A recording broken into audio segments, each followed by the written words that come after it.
Hi everyone, welcome to this session of the Tiger Academy, US stock market investing for beginners. Tiger Academy believes everyone should have access to the market, and everyone has the right to reach for the best and grow to your full potential as investors. In this course, I'm going to take you on a journey into investment in the largest capital markets in the world, the US stock market. There are 4 parts in this investment course: investment basics, US stock investing practices, advanced strategies, and investment risk. No matter how much or how little investment experience you have, we hope this course will equip you to become a better investor. Now, let's begin with the investment basics section. Why is it necessary to learn to invest in stocks? Number 1, what is a stock? The concept of stock. A stock represents ownership in a company.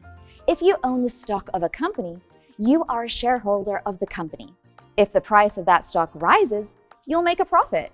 On the other hand, if the price drops, you'll face a loss. Here's an example. Let's say you want to open a fast food restaurant, but you need at least $50,000 in operating capital. You have only $10,000 to put into the venture. What do you do at this point? Here's a way to do it. Find 4 friends who each agree to invest $10,000. In exchange, you agree to distribute 20% of the shop's future earnings to each investor. This is the simplest stock operation model. The origin of stock. Using stock has been an important way to raise money in the financial markets for a long time. It can be traced back to ancient Rome more than 2,000 years ago, when the Romans used instruments similar to stock in operation of public facilities to guarantee profits to investors. Called leaseholders, at the time, state block contractors sold such instruments to raise project funds. In 1602, in order to meet the growing demands of sea trade in the great era of navigation, the Dutch East India Company was established. It is considered to be the first joint stock company in the world. It marked the birth of the world's first stock exchange in Amsterdam, the Netherlands. So, you see, the concept of stock is not a modern invention. 4 advantages of investing in stocks.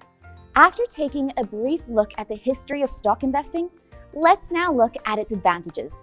The first advantage of investing in stocks is that it can provide good protection against inflation and currency depreciation. Simply put, inflation occurs when there is too much money in circulation.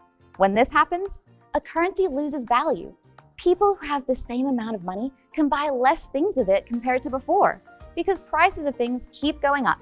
An indicator used by investors to measure the level of inflation is the Consumer Price Index, CPI, which reflects changes in the price of goods and services purchased by consumers at 2 different points of time. According to CPI data compiled as of March 2022, the US Consumer Price Index, CPI, has risen by a terrifying 8.54% in just the past year.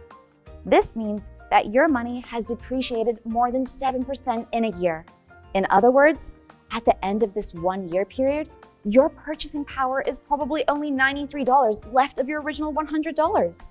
Internationally, a CPI increase of 3% is usually seen as a warning signal. When CPI is greater than 3%, we call it inflation. When CPI is greater than 5%, it indicates serious inflation. If inflation keeps rising, your wealth will keep shrinking. Investing in stocks is a good way to protect yourself from inflation and keep your money from losing value. This is because companies would generally increase their sale prices when there's an inflation, which will result to higher revenues, and this can be reflected in the stock price. Using long-term gains from stock investing as a hedge against inflation-caused currency deflation can protect and grow wealth. Some of you may ask, what are the benefits of investing long-term? The answer is that stocks tend to earn higher returns over the long run, which is the second advantage of investing in them. I'm going to give you a very boring data, but it's really helpful. Dr. Jeremy Siegel, the author of Stocks for the Long Run and a professor of finance at the University of Pennsylvania, used nearly 200 years of data to demonstrate that real average annual returns on stock market investing remain around 7% in the long term. From 1802 to 2002, the average annual return on stock investments was 6.6%, which was much higher than the bonds, short-term treasury bonds, gold, and US dollars. From this, we can see that investing in stocks has been a better long-term deal. In addition to Dr. Siegel's statistics, Mr. Xu Yang, a partner at Tiger Brokers, has surveyed the performance of global asset classes over the past 45 years and found that the return on stocks significantly exceeded that of gold, commodities, and various types of bonds. It's worth noting that over the past 45 years, the return on investment in real estate has averaged 11.94%, which is higher than the average return on investment in stocks. But the minimum amount needed to invest in real estate is higher. The process is more complicated, and the time it takes to close a deal is longer. Given that one real estate is different from another, so buyers will take time to choose. Stocks are commoditized. One stock is generally no different from another and traded through exchanges with high liquidity. By comparison, the third advantage of stocks is that they are more affordable for everyone, as the low barriers to trading make them more suitable for ordinary investors. The barrier to trading US stocks, however, is very low. Transaction fees are low, and the minimum trading unit is 1 share. This means that investors can buy stocks of high-quality companies with a smaller amount of investment, which greatly reduces the investment threshold. The fourth advantage of investing in stocks is that it is easier to reduce risk by diversifying your holdings. In addition to the above advantages, different stocks can be matched to the requirements of different investment portfolios. In this way, the investment risk that comes with investing in a single stock can be cut down significantly. For example, if buying a technology stock is risky, it can be paired with a blue chip stock. Blue chip stocks is a general term used for large companies that have consistent performance, is stable, and generally a bellwether for the economy. In this way, the investment risk and volatility of stock portfolio can be reduced, and the portfolio will be more stable. Of course, this is the simple example of a way to match stocks in a portfolio. Stock investment can be very diversified, and there are many possible stock portfolio strategies, which can be discussed later in our course. Number 3, 2 basic strategies for investing in stocks. Now we've covered the 4 advantages of investing in stocks. Let's talk about 2 basic investment strategies, the value investment strategy and the timing strategy, which are very distinct from each other. The value investment strategy focuses on the future development of a company with the intention of finding high-quality investment targets, buying them at a reasonable price, holding them for a long time, and enjoying the benefits of a company's continuous growth. The timing strategy, on the other hand, seeks out hot companies that everyone is talking about and holding them for the short term. This strategy consists of observing the rising and falling of stocks in order to buy at a low price and sell at a high price through what is called technical analysis, thus earning the difference in those prices. In simple terms, the value investment strategy exchanges time for space. It will take you longer to make money, but with the better probability of profits. The timing strategy will make money faster, but with less certainty. So, which of these 2 basic strategies is better? In fact, there is no standard answer. If you are more concerned about work and life and do not want to spend time on stock investment, you may be more suited to a value investment strategy and holding stocks for long term. Although you'll earn money more slowly, the advantage is in exchanging time for space and the higher level of certainty. If you enjoy the thrill of trading, have the energy and time to track hot spots on the market, and are good at technical trading, it is possible that the timing strategy will give you a greater sense of achievement and participation, and you will reap good returns in a short time.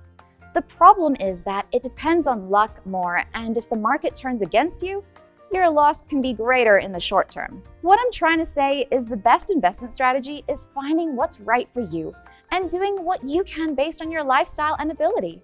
You still want to be able to afford those shoes and trips you really want.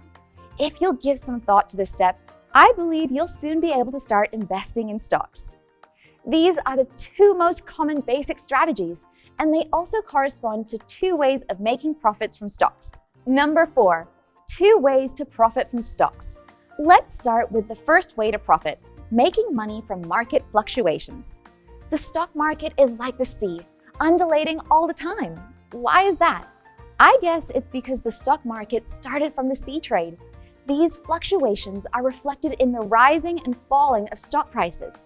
So, the first way to profit from stocks is to analyze and profit from volatility. Because stock prices rise and fall every day, through the strategy of buying at a low price and selling at a high price, we can earn the difference in those fluctuations.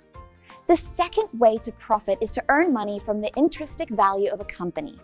What is the intrinsic value of a company? Generally speaking, the value of a listed company is composed of two parts. One is the actual intrinsic value from operations, and the other is the market perception of the value of the company. This can be simply expressed as company stock value equals intrinsic value plus market perception. Market perception is what we said about making money from fluctuations in stock prices.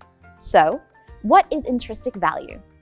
Value investing, the strategy of investing in securities trading at appreciable discount from their underlying value, has a long history of delivering excellent investment results with very limited downside risk, says Seth Klarman, president of the Bauhaus Fund. To put it more simply, determine how much a company is worth and then buy its shares at a discount to the market price. This will greatly increase the chances of a successful investment. Buying a bargain at a discount and selling when the company stock price returns to normal or even exceeds that level can make you a lot of money. This is the way to earn money by understanding the intrinsic value of a company. Well, we're coming to the end of our class. Let's summarize what you've learned today. What is stock? 4 advantages of investing in stocks. 2 basic strategies for investing in stocks. 2 ways to profit from stocks. And that concludes our first lesson on the first investment strategy in the US stock market. In the next lesson, I'll take you through the second investment strategy to help you get a basic understanding of the US stock market. Well, I'll see you in the next class.